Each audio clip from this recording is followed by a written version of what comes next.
घारोवासी रमज़ान समय जे कातरनि जी गिरफ़्तारी ऐं पुलिस जी ग़फ़लत ख़िलाफ़ गाड़ो शहर में जीएसएन महाज जे अॻवान सैयद नवाज़ शाह भाॼाई ऐं ॿियनि जी अॻवानी में एहतिजाजी मुज़ाहिरो करे धरणो हंयो। इन मौक़े ते नवाज़ शाह भाॼाई असलम समेत शफ़ी मेमण ॿियनि अॻवाननि चयो त 6 ॾींहं अॻु घारोवासी पुरहित रमज़ान समय खे बेगुनाह गिरफ़्तार करे पुलिस मथसि वाशाणो तशद्दुद करे खेसि क़त्ल करे छॾियो, जंहिं ख़िलाफ़ एहतिजाज खां पोइ 302 जी एफआईआर दाख़िल कई वई। पर पुलिस पंहिंजे पटे भाई खे बचाइण लाइ एसएसपी ठटो ग़फ़लत जो मुज़ाहिरो करे रहियो आहे, जॾहिं त कूड़ी मेडिकल रिपोर्ट पिणु कराई वई आहे जंहिंखे रद्द था करियूं। बेगुनाह क़त्ल वक़्तु हज़ारनि जे तइदाद में माण्हुनि एहतिजाज कयो, माण्हू रोडनि ते निकिरी आया ऐं उन खां पोइ एफआईआर दाख़िल त थी, पर जुड़तू हथ ठोकी ऐं पंहिंजी मनपसंद पोस्टमार्टम जी रिपोर्ट वरिती वई ऐं नतीजो इहो निकितो जो कातल सरकार जे ख़ुशूसी सरपरस्तीअ में ऐं न फ़क़ति सरकार इंतिज़ामिया जे सरपरस्तीअ में पर पीपल्स पार्टी सां लाॻापियल कुझु मख़सूस माण्हुनि जे सरपरस्तीअ में कातल सिंध हाई कोर्ट मां वञी प्रोटेक्शन बेल वठी आया। पुलिस खे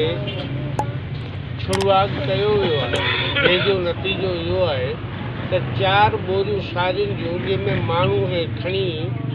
कुटे मारे शहीद कयो वञे, इहो इंसाफ़ न आहे। असीं चाहियूं था त ठटे में को ईमानदार ऑफिसर मुक़ररु करे हिन केस जी जांच कराई वञे। असां अॼु हिननि दोस्तनि जे रूबरू वचन था करियूं त जेसीं शहीद रमज़ान समूह खे इंसाफ़ न मिलियो आहे तेसीं असां शहीद जे वारसनि सां गॾु आहियूं। शहीद रमज़ान समय खे 5 बोरियुनि जे इल्ज़ाम में गिरफ़्तार करे एसएचओ याकूब भट्टी घारो उन पंहिंजे जेको आहे थाणे जे अंदरि उनखे क़त्ल कयो तशद्दुद करे ऐं पोइ पंहिंजे हक़ में पोस्टमार्टम तब्दील कराई वई ऐं कातिलनि खे गिरफ़्तारी जे बजाय उन्हनि कातिलनि खे ज़मानत ते रिहा कयो वियो ऐं बक़ाया जेका 2 कातिल हुआ उन्हनि जे प्रोटेक्शन में 5 गाॾियूं मोबाइल जूं उन सोहेल